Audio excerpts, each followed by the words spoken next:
Calvin Rand here playing Farming Simulator 22 on Prairie Farms, Michigan. And since last episode, almost finished up with the cultivating on both fields 6 and 9 here. And hopefully we're going to be starting on planting here this episode. Just got a little bit along this side to clean up here again. The hired worker doesn't particularly like those power poles there, so we'll get this a little bit cleaned up here in a minute. And then this field will be all set. And then, like I said, field 9 is done as well. Just need to get the tractor off that field. Oh, looks like he missed a little strip. Actually, that might have been my fault up there, missing that little strip. Something like that. Anyway, I don't remember exactly what part the hired worker took over versus where I quit, but we'll get this cleaned up here in a minute. I kind of figured as much, Evan. Like, you know what? We're probably going to need 2 headland passes down in this side of the field, but I didn't do that. It's like, maybe I should have. Oh, well. I'll just do it now. It doesn't really matter.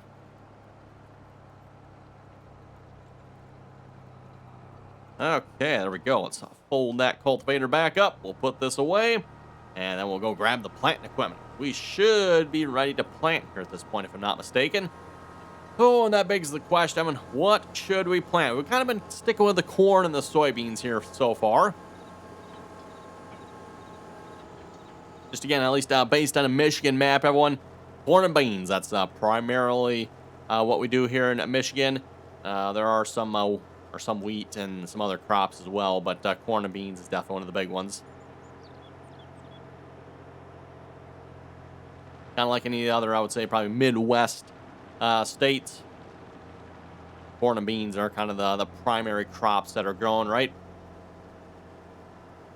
Throw some wheat in there. And then, of course, you got the other odd crops here and there as well.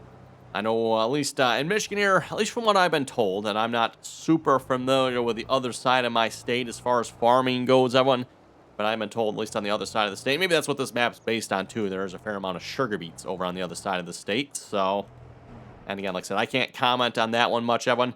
I don't live over on that side of the state, so, you know, it's amazing how much agriculture can differ just from, you know, a few miles, right? And, of course, I guess, you know, from one side of Michigan to the other side of Michigan, it's definitely more than a few miles, but still. Okay, we'll get this one folded up here as well. If I wanted to, I could probably have auto drive drive this back to the farm. I wonder if we can do that here.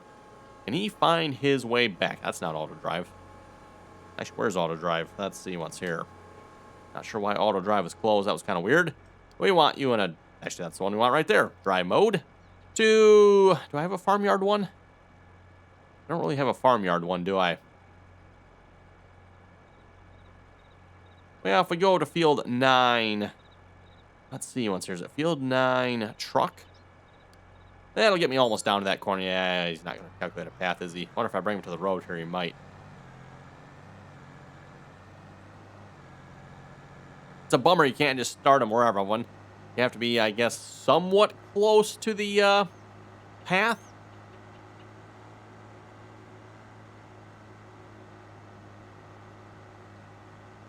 See if I can start him over from this side. If not, we'll just we'll end up driving him down there then.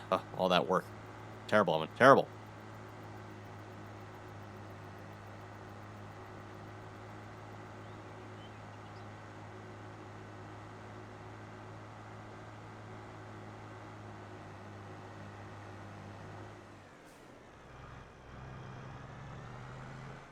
Okay, let's see. I think there's a path here, if I remember correctly.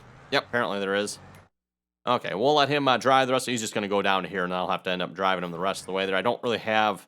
I should really have, like, a waypoint set up over here for, like, our farmyard area. I don't think I do that one of these days, but I have not yet, so oh well. Anyway, heading back to the farm here. Oh, this reminds me, too, before we get started on the plant. Now, when I wanted to mow the grass field here, and I forgot to do that here last episode, which is probably actually a good thing, everyone. Oh, I got to turn it on here first. Because I just remembered here this episode that I want to purchase an American-style mower. I know I keep saying I'm going to do that here, and we're actually going to do that here, hopefully, this episode, at least if I got them active anyway. So we're currently using the triple mower setup here, by the way. More of, I would say, probably a European setup there. I mean, you really don't see these much around where I live, at least around where I live anyway, so, or that much, for that matter, in the States at all, to my knowledge. Okay, so probably under mowers. So I got, I thought I had a third one. Guess not. We got the... Well, we either got the Case IH... Oh, okay. Eggco. That's what was confusing. Why does that say Eggco? That Case IH is not Eggco. I don't think, is it? No. Eggco is like Fent and Challenger and all of those, right? Oh, does it switch brands? Oh, there we go. Okay. Oh, Heston. Weird. Massey Ferguson. I wonder what this one actually is then, because I very much doubt that a Case IH looks like that. I don't know. I could be wrong. I'm not sure. Or Heston 8450.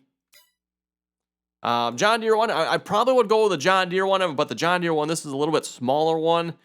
I'd kind of, to be honest, I would like the larger one. So we're probably going to go with the red one, unfortunately. Or we could go with the yellow one, I suppose. I didn't know Challenger even made an SP185C, huh? Didn't even know Challenger made one of these. Interesting. Heston, yep. Massey Ferguson, yep. Which also says Heston, okay. A Massey Ferguson Heston. Well, let's go with the Case IH, 8860 HP. Sure. Wheel setup. Yeah, that should be good. GPS, yes. We'll take the GPS on it. Although, to be honest, we'll probably be throwing this on a hired worker or course play or something, so doesn't probably really matter. And combinations here we want...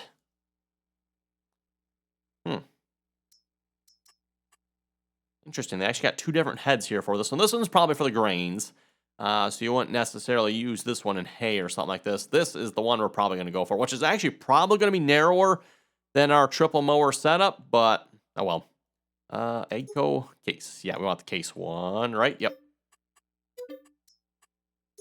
Or we got the Massey Ferguson, or the Challenger, or the Heston. Or the Eggco.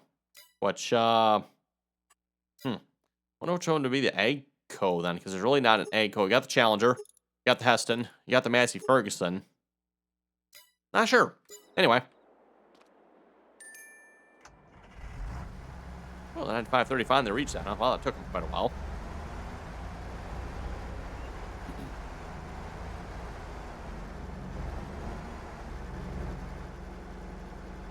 Please wait, switching in cab view. That took a second. Again, as we mentioned there last episode of one, we got version 1.9 update here for Farming Simulator. So for those who did not see that, there is a new update here to Farming Simulator. Of course, if you got the Steam version or console version or even the downloaded version from Giants now, I believe also has an automatic updater, so your game should automatically update. I guess the only one that might not is if you have the disc version. Does Giants even have a disc version of Farming Simulator anymore? I don't know, maybe they do. Not sure on that one. I haven't used a disc for a game and calculating years here, everyone. I have no idea the last time I've put a disc in to play a computer game. I mean, it's been a long time.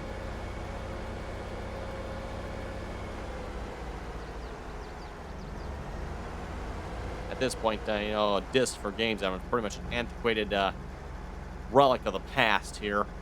Okay, course. Let's see once here. We want course by field work. Yep. Oh, I'm not on the field quite enough. Okay, I want to be on the field a little more. Now you happy? Yep, now it's happy. Okay, number of headlands. Let's say probably about 3 headlands. Do I dare do sharp corners? And in theory, I should be able to. Yeah, there's nothing around the, we got a ditch on this side, but as long as he doesn't cross that, we should be good. Let's try the sharp corners here, see what it does. Worst case is it doesn't work, and then I'll complain about that from now on. 4.9 meters, huh? Wow, it's a little narrow. Used to my 10-meter mowers. We have one. As far as the game is concerned, I mean, this is probably actually more of a downgrade. That looks like hay. That is interesting, everyone. Our mower outputs hay. Which, for the game, everyone... Turn that down here a little bit. For the game, everyone, hay is dry. Why are we outputting hay? Okay, whatever, I guess. Saves us a step. I guess with that being said, I should probably save the mouse. 44 minutes, huh? Cool. That is definitely a downgrade. Everyone, we used to be able to mow this field here in an episode, like maybe 20 minutes at the most. Oh well. course, by doing it, I'm not going to complain too much. Let's see. Speaking of which, we need to save this. So field 3, that is 4.9 meter mow.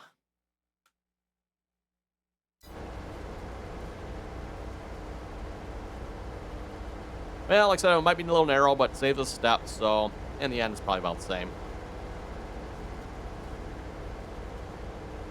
The only thing is, even if I want grass to make silage bales, I don't know if there's a way to disable this. And also, why is there 2 attachments on the front? It's kind of weird. Did I miss something here? Just noticed that, but I don't know why there's 2 attachments. Oh, well. It's working. I'll leave it be. No idea what's up with that. We'll come back to that when it's done. Well, that actually probably will be... Oh, we missed some stuff on the cultivating, did we? Oh, boy. Well, you know what? Cultivator's right here. We can fix that here.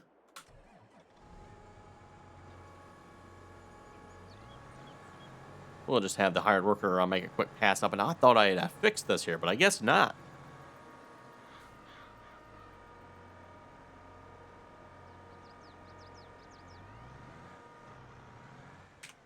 Okay, there we go. Hired worker off to the task. Let's go grab our our planter here, everyone. Oh, speaking of planter, we need a tractor to pull it with. Ew. No. Also, ew. Ooh, there we go. That's pretty. Nope. Probably not that one, though. Where is the big one? Hey, where's the big one? There's a big red one. Ah, here we go. And there we go. That's the beauty we're looking for. Now that, everyone's a planting tractor, huh?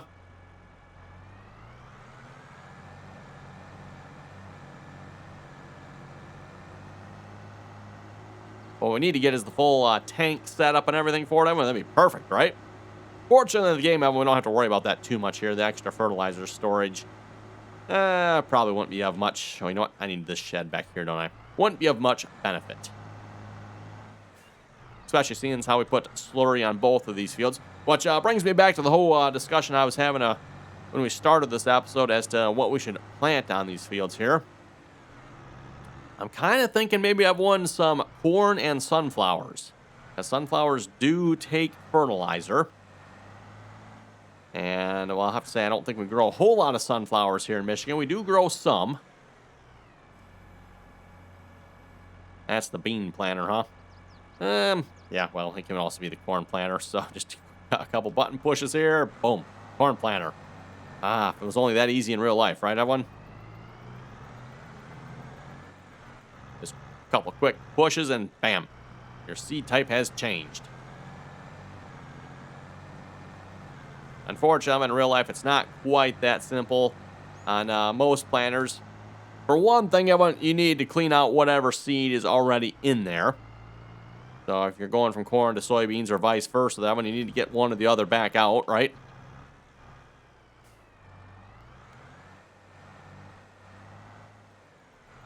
And that either means running the planter out of whatever's in it, or you're going to have to go and like vacuum the system out and vacuum out whatever's in it. And of course, having on a planter like this, where it has the central seed delivery, you have to have, of course, your main hoppers back here empty. You also have to have all the little row units empty as well. So while this planter might not have, the big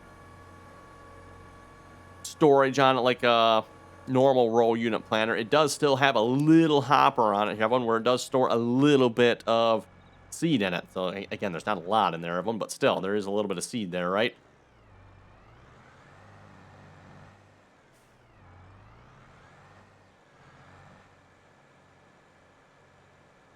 And then for that matter as well, once you have all the seed out, usually you end up having to switch a couple other things around on the planters as well. Seed plates and some depths, stuff like that, typically. Okay, we're set on corn. Excellent. Yeah, planting corn on field 6 here, I guess, Let's get some GPS going here a minute. Auto width at 0 degrees. Line that to the tractor. Yeah, little overlap's fine, I guess. Probably should have started in the other corner there, then I could get that headland done as well. Oh well. We'll just work our way around the field here.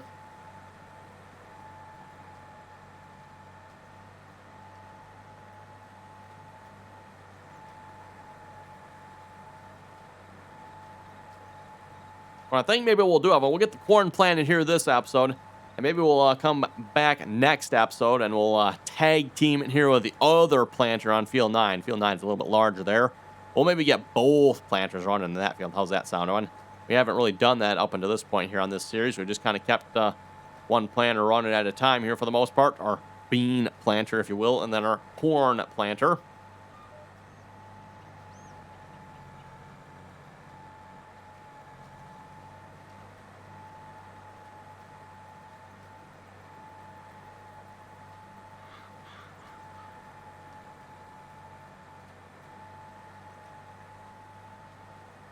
I gotta say, Evan, for those of you maybe not familiar with the planters here, the amount of adjustments and little tweaks you can change on these planters, Evan, it's just absolutely ridiculous. There's just so much going on with a planter, Evan. Well, I don't know, what would you say is more complicated, Evan, planting or harvesting? Because combines, yeah, again, the game just way oversimplifies the entire process here, Evan. Not that I'm complaining about that, by the way.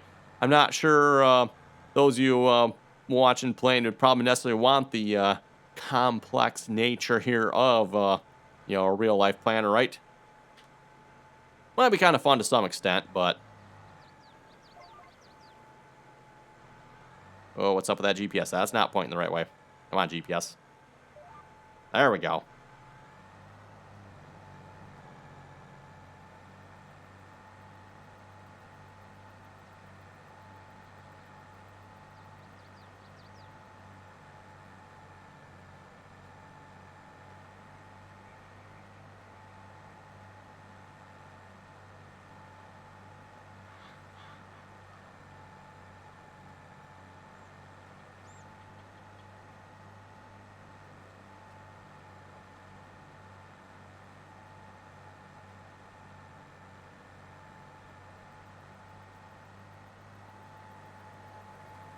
Oh, I gotta say, that is definitely a pretty setup, isn't it? I like it. I like it. Modded planter, by the way, for those of you who wonder which planter we're using here, by the way. I think this is JHHG's planter, if I remember correctly.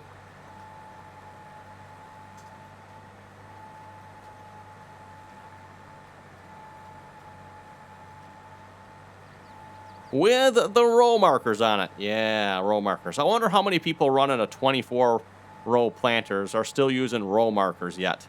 With the exception, there might be a few spots in the field that when you gotta like go around or something like that, you know, farmers might still use a little bit of the row markers. But generally speaking, everyone, like how many farmers are actually still using row markers on their 24-row planters? I would have to imagine, if you can afford a 24-row planter, I would guess that you're probably using GPS. I mean, 24-row planter when you're not using GPS? Come on now. Which I know we keep discussing them. This is something we've brought up many times before in the game. Like, why is there no GPS in the game? It's still a question that really has not been answered, everyone. There's no GPS in the game. And then when you consider the fact that Giants has actually implemented precision farming, which, let's face it, precision farming does not work without GPS. Mind you, it's a game, so it doesn't necessarily, you know. But real life-wise, precision farming does not work at all without GPS. You have to have GPS for precision farming. So, again, why is there no GPS in the game, Evan? I don't know. Don't quite understand that one, Evan. With that being said, I've said this before too, Evan. Of the handful of European farmers I watch, because, you know, again, in order for me to watch a European farmer, they kind of sort of need to speak English. Otherwise, just watching them, for me, it's gibberish, essentially, right? Of the handful of European farmers I watch, I've never seen one of them yet use GPS, so, I don't know. Nope. Putting the planter in the ditch. Oops, you folks didn't. Nope, nothing to see there, Evan. Nope, don't tell the boss. Don't tell the boss I put the planter in the ditch. Nothing to see there, Evan. Okay, let's rotate that GPS around, lower the planter, maybe line that tractor up just a little bit better. There we go. I like that.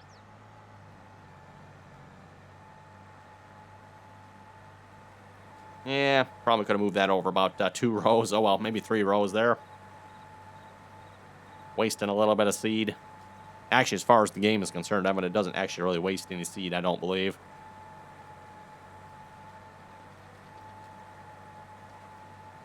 That's one thing that works really well in the game is the automatic row shutoff, right?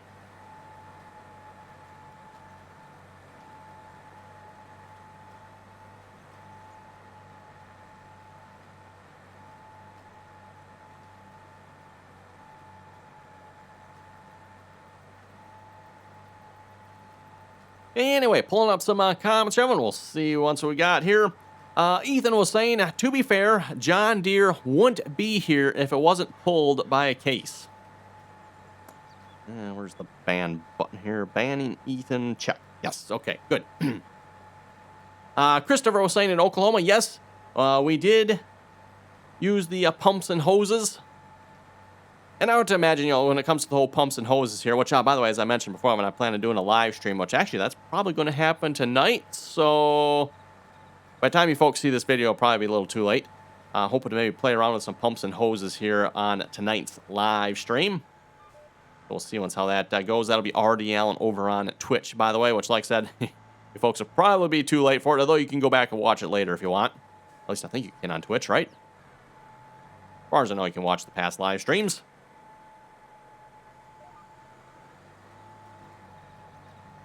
But yeah, I was going to say, on the pumps and hoses, that's probably more for your larger farmers there, where they can afford the investment into that type of setup.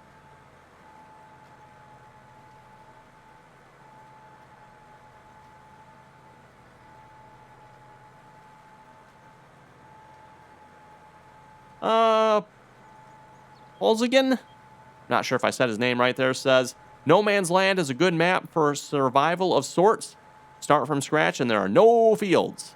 That actually might be an interesting one there. I haven't really played on No Man's Land yet. I know that was another one of the popular maps there.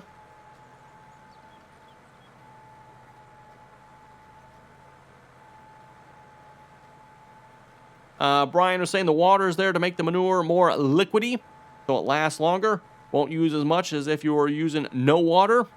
Fair enough. With that being said, I'll have to say, I think that pumps and hoses uses a lot more slurry than if I would have used the tanker. I could be wrong on that one, and I would have thought, given the fact that it's applying a certain amount to the field, that should have used the same amount of slurry, but maybe not. Because we went through, and I don't have exact numbers on this one, I'm going to say somewhere probably in the neighborhood of 500,000 to 600,000 liters. Probably closer, yeah. Probably somewhere between 500 and 600,000 liters of manure just on this field, everyone. And I don't think in the past it took that much. I could be wrong, everyone. I've never taken the time to, actually add up how much slurry goes into each field. But all I know, everyone, between field 6 here and field 9, I used up all the manure I had. And we had probably close to 1 million liters of slurry. So between this field and the other field, we used it all up. It was all gone. There wasn't nothing left.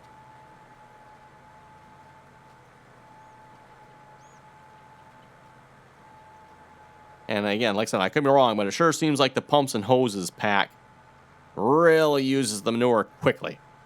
Which, hey, it's hooked up, so I really don't care, right? But at the same time, it was going through it. The Fisher was saying, and then there's me. I lost track of days, but then I've been off work for 3, going on 4 months, with 3... I don't know if he means 3/4 of a month or 3 to 4 months to go yet, but time to go back to work. Ooh. Well, that doesn't sound like any fun there, Fisher J.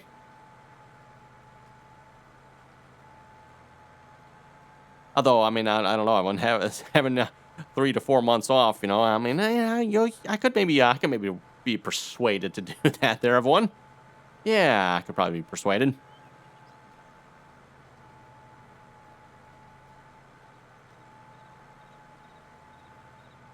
As long as there wasn't any other, conditions to it, right, everyone? I just get the 3 or 4 months off. I don't have to be, have some sort of surgery or something, be off because of that. That doesn't sound like any fun. Then I'd probably rather go to work, but...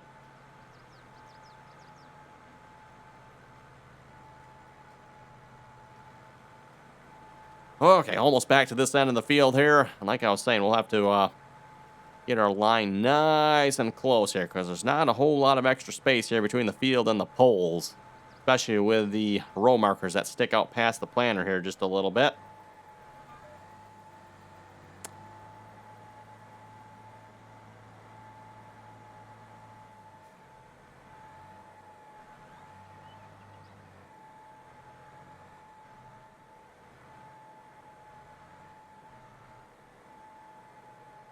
Bump that over just a little bit more. There we go. Let's go with that. Like I said, we're really close here.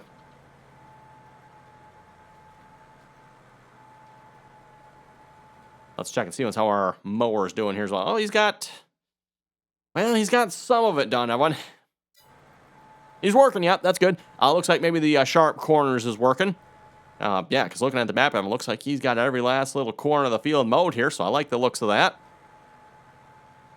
Oh, I just happened to think of everyone. The only problem with that, everyone, I've got it set to sharp corners. Nothing necessarily wrong with that with the mower, everyone. But if I plan on running the baler on that exact same course, that, everyone, is going to be a problem. That is not going to work. So I'm probably still going to want to put the rake on that field, rake that, and then bale based on that course by course. Speaking of course by course, I don't know why I have course by open. Let's just close that. We don't need that open here at this point.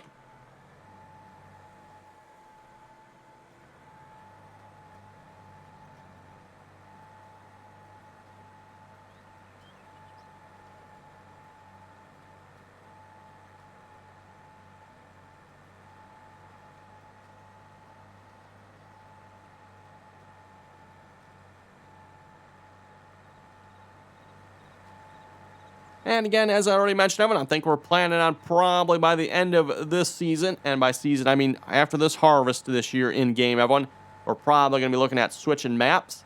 So hopefully by the end of this harvest, we'll have a new map picked out. And again, we're hopefully going to be start from scratch series. And when I say scratch, Evan, I mean like zero. Start from zero series. Okay, that should be pretty good, I think, for most of them. Really, the only problem here is the one on this end here where we got the poles. So, rotate that GPS back around here. Actually, looks like it's lined up close enough. Probably adjust it over a little bit, but meh.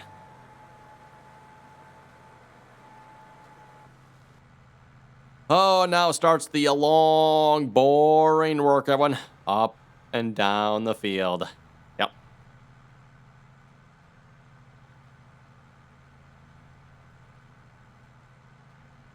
This is the point, everyone, where you're done recording the video.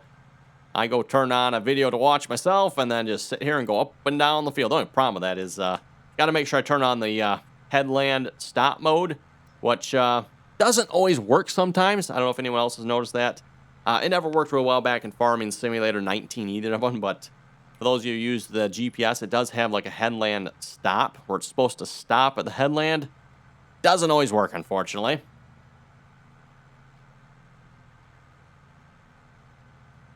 Which, yeah, kind of annoying. Oh, well. Looks like we're looking pretty good on seed here yet, though. Plenty of fertilizer and seed.